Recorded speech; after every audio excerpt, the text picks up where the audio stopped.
If you've ever stumbled across women's lifestyle magazines, then you're probably familiar with choice feminism, even if you didn't specifically know it by name. These publications will argue that everything from bob haircuts to being catcalled to being a lazy piece of are super feminist and empowering. What exactly is choice feminism? Choice feminism is most succinctly explained by writer Sarah Didham, who refers to it as the "Can you be a feminist and" game, or CYBAF for short. The "Can you be a feminist and" game often plays out like this.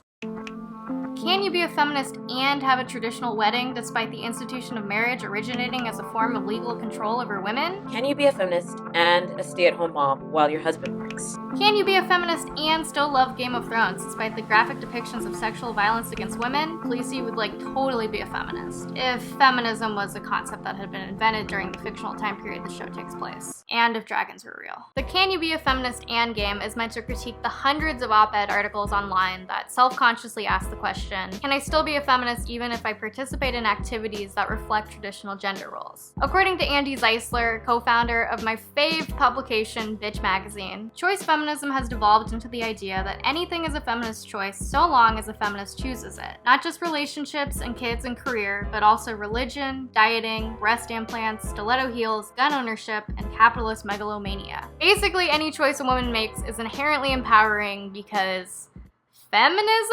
Choice feminism can also be quickly summed up by this article posted on The Onion entitled, "Women Now Empowered by Everything a Woman Does." The term choice feminism was first coined by author Linda Hirschman in her book Get to Work.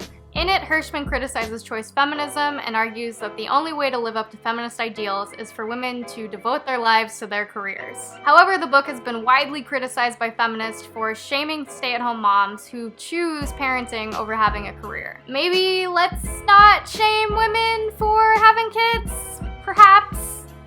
That's just me. Hirschman's argument misses the mark for several reasons. Number one, as long as birth control and abortion are made inaccessible to certain cis women, as well as some trans men and non-binary folks, pregnancy can't be considered a choice that everyone is equally able to make. The people most affected by reproductive injustice are folks living in states with conservative laws dictating abortion, birth control, and sex education, people who don't have the financial means to afford birth control or abortion, minors under the age of 18 in states that require parental consent, and people who don't have access to transportation and time off work, since the majority of states only have a handful of clinics that offer abortion services. Number two, it tells women that their only source of fulfillment in life is through their labor. If you're going to be critical of gender roles, it's important to also be critical of capitalism. Capitalism disproportionately privileges a few ultra-rich, usually white men, and exploits everyone else, particularly women and marginalized people. Capitalism? More like crapitalism. Number three, in the US, daycare can be super expensive. Cost of daycare may exceed one person's wages, which is why many women often stay at home. We'll come back to this one in a minute because it's important. Number four, it shames women.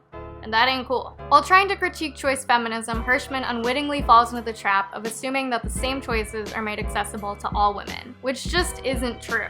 The choice arguments are fundamentally flawed because they assume a level of unmitigated freedom for women that simply doesn't exist. Yes, we make choices, but these are shaped and constrained by the unequal conditions in which we live. So in order to truly understand choice feminism, we need to talk about individual versus collective choices. Most people, myself included, would probably agree that individual women should be able to make whatever choices are best for them, regardless of stigma or shame. I mean, as long as they're not hurting anyone. And historically, feminist activism has included advocacy to expand women's individual choices, such as the right to vote, the right to education, and the right to reproductive freedom. However, collectively, it's pretty clear that there are trends in the choices that women make as a whole. Let's return to the phenomenon of stay-at-home moms. In an essay critiquing Hirschman's analysis of choice feminism, Emily Bazelon examines the concept of choice. She says, maybe the reason feminists generally don't take Hirschman's line can be traced to the difference between collective and individual choice. When virtually only women stay at home, as is still the case since stay-at-home dads in the United States number fewer than 2%, then collectively speaking, that choice has a powerful social meaning. But when it comes to each of these mothers' individual choices,